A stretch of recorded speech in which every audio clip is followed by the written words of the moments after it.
अपने सामने रख के बात बताइए। नमस्ते, मेरा नाम राकेश कोठारी। मेरी फाउंडेशन का नाम है शेरी एंड दिया फाउंडेशन। इस फाउंडेशन को आज 5 साल कंप्लीट हो रहे हैं। इस 5 साल के अंदर हमने जो कार्य किए वो मैं आपसे कुछ शेयर करना चाहता हूँ।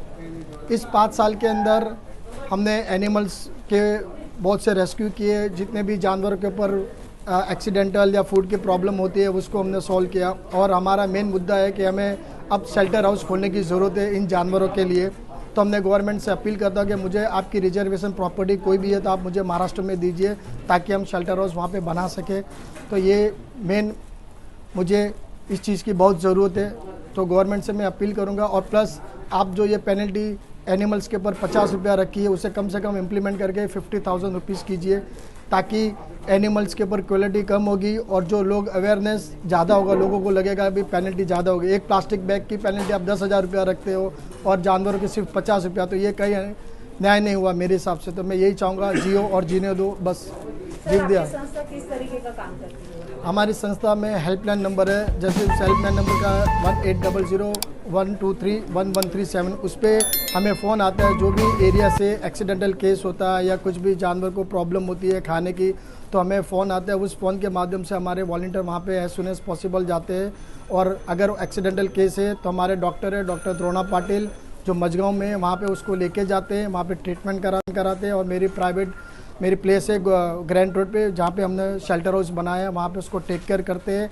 और जितने दिन उसे, जब तक पूरा वो ठीक नहीं होता, वहाँ पे उसको रखते हैं। उसके बाद हमें उसको उसी एरिया में उसको छोड़ देते हैं। कोरोना काल में जहाँ पे इंसानों को जीना मुश्किल हो गया था, वहाँ पे जानवरों पे आपने किस तरह से ख्याल? हमें सबसे ज़्यादा हमारे महाराष्ट्र पुलिस ने हमें बहुत सपोर्ट किया। मैं तहे दिल से उनका शुक्रिया अदा करूंगा कि इन्होंने हमें परमिशन दी, क्योंकि 2 दिन तक तो हम नहीं जा पाए थे, क्योंकि हम एवरीडे 450-500 डॉग बिल्लियों को हम लोग खाना खिलाते थे। लेकिन 2 दिन तक जब ऐसा सडनली लॉकडाउन हुआ था तो कुछ समझ में नहीं आ रहा था कि क्या होगा, लेकिन दिल में बहुत चुभ रहा था कि जानवर लोग, हमारी डॉग हमारे इंतज़ार कर रहे हैं।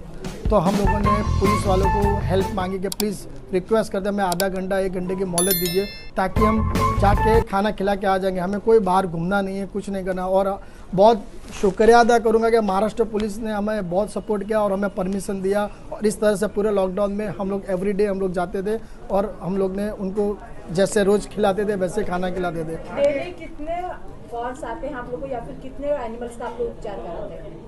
उपचार जैसे मैडम, कभी 5 केस आया, कभी 10 केस आया, कभी एक भी नहीं आया। जैसे कॉल आते हैं वैसा ट्रीटमेंट करते हैं। और एवरीडे मिनिमम 400 से 500 डॉग और कैट को मिला के हम लोग खाना खिलाते हैं। ये हमारा रोज का है। आगे हमें बस ये इसी तरह संस्था को चलानी है। अब हमारे साउथ मुंबई तक है, स्लोली पूरे महाराष्ट्र में हमें ये करना है। और शेल्टर हाउस जल्दी से जल्दी खोला ताकि जो हैंडीकैप जानवर होते हैं ना, आप देखिए वो उन्हें रोड पे आप देखोगे ना, वो हैंडीकैप जानवर बेचारे मतलब 4-5 दिन 10 दिन तक के मतलब जी पावे, इस तरह से वो लोग को छोड़ देते। तो वैसे सारे जानवरों को मुझे उस शेल्टर हाउस में रखना ताकि वो अपनी बची हुई आयु को आराम से जिए। वहाँ पे मुझे सब हैंडीकैप जानवरों को रखने के लिए शेल्टर हाउस खोलना है स्पेशली। सर क्या कहेंगे, जो आज प्रेस कॉन्फ्रेंस हुई है इसमें आप लोग के मुद्दे क्या थे? हमारा तो मुद्दा तो यही था कि भगवान महावीर का संदेश है, जियो और जीने दो, जन जन तक फैले। और शेरी इंडिया जो फाउंडेशन जो राकेश भाई चला रहे, इसी संपूर्ण महाराष्ट्र के अंदर जू दिया के लिए हॉस्पिटल हम खुद भी खोलेंगे और सरकार को भी हम दबाव देंगे कि ये, पर हम महाराष्ट्र के अंदर भी एक ऐसा अभियान लाना चाहते हैं। इसलिए हमने माता को गौ माता को राष्ट्रीय पशु घोषित करने के लिए हमने महाराष्ट्र गौ रक्षा जन आंदोलन का एक संगठन हमने विश्व हिंदू परिषद बजरंग दल के थ्रू, ये हमारे एनजीओ के थ्रू हमने ये स्टार्ट किया हुआ है। जो लोगों तक हम गौ माता के बारे में और जो प्राणियों के बारे में इसका लोगों को हम महत्व बताएंगे। तो आशा करता हूँ कि ये सरकार ये जल्दी गौ माता को राष्ट्रीय पशु घोषित करेगी। ये मेरी मांग नहीं है, पूरी हिंदुस्तान की और पूरे हर एक जनता की एक ही पुकार है कि गौ माता को राष्ट्रीय पशु घोषित करना चाहिए।